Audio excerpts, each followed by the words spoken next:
女人打开古董首饰盒，随即一只生动的蝴蝶突然飞出。看到蝴蝶的那一刻，女人竟有一种想跟随它的冲动。此刻房间里的壁纸也产生奇异的变化。转眼间，罗恩来到了2楼，他在桌子上看到了之前凭空消失的恶魔项链，而罗恩似乎是忘了项链的凶险，想都没想就将它戴在了脖子上。这一幕恰好被家族里的管家撞见，原本和谐的表情立刻变成了惊恐，因为当初罗恩的母亲就是深陷其中才遭人暗杀。与此同时，老黑正在查询梅菲尔家族被诅咒的命运，他发现家族每代掌权的女人都有镇压项链中的恶魔的使命，可这些女人最终又都会签下契约与恶魔为伍。晚餐时，管家一反常态，硕大的餐厅里只有他们2个人在用餐。借助祷告的时机，管家拿起蜡烛点燃了四周的壁画。此时罗恩才看明白，老太婆这是要和他同归于尽了。但这时罗恩已经深陷泥潭，所有门窗都已反锁，而暗中的恶魔一直没有出手，因为他在等待最佳的时机。急忙赶来的老黑为救人突然撞开大门，不过他也恰好撞到管家的刀尖上。如今老黑的重伤让恶魔确定了出手的最佳时机。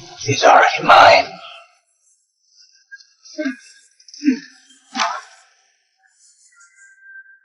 但阴险的恶魔并没有对他们赶尽杀绝，两人反倒是过起了没羞没臊的生活。刚才的刀伤也消失不见，如今的他们就像鱼一样，只有7秒的记忆，彼此进入了死循环。唯一的区别是，随着循环的次数增加，老黑的刀伤才一点一点的开始体现。直到老黑握住那带血的刀，他才想起刚才所发生的一切。眼下他们必须去医院给老黑治伤，可大门被恶魔施了法术，根本就打不开，就连其他门窗也犹如焊死一般。而此时罗恩的身边又出现另一个老黑，罗恩一脸蒙圈的检查着对方的伤势，难道刚才是一场惊悚的噩梦吗？楼下重伤的老黑也看到负责保护女巫的前辈，但此人不是已经失踪几10年了吗？前辈奉劝他千万不要爱上恶魔的女人，那样你很难活着离开老宅。如果老黑死在这里，就会像他一样成为这里的游魂。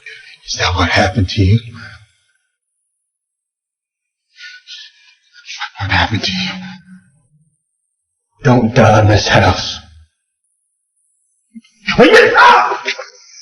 看到不用戴手套的老黑，罗恩突然意识到自己中了恶魔的障眼法。在这一刻，对方也瞬间消失。恢复清醒后，罗恩放弃保外就医，立刻找来能用的东西，准备就地给老黑缝合。毕竟自己就是一名医生。老黑觉得如今这种三角恋的关系，恶魔是绝对不会让罗恩救活他的情敌的。情急中，罗恩只好答应恶魔和他签订契约，但前提是要给老黑留一条活路，放他离开。转眼间，老黑被传送回到了他的组织。组织里拥有治疗术的牧师，首先将老黑的伤势转移到自己的体内，然后再从伤口里吸出那把凶器，这才保住了老黑的小命。画面回到老宅这里，即使答应了恶魔的要求，对方依旧没有出现，而是给罗恩准备了一套母亲当年穿过的衣服。等罗恩换好衣服，恶魔才出现在他面前。为了打消恐惧，恶魔与罗恩跳起了舞。罗恩发现对方似乎很了解他，就连自己爱吃的蛋糕口味他都知道。其实罗恩从出生后的一切回忆，恶魔都了如指掌。为了让罗恩尝到权力带来的快感，之前要杀他的管家突然定格出现在半空。恶魔表示对方的生死仅在他一念之间。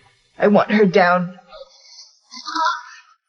管家恢复清醒后，恐惧的萎缩成一团，而恶魔也失望的离开。但古宅的诅咒依旧还在。不过管家说他知道另一条可以出去的路，原来他口中的出路就是从天台跳下去。罗恩万万没想到，管家居然恩将仇报，反过来要害自己。他觉得老太太天生反骨，不能再留，毕竟自己又不是东郭先生。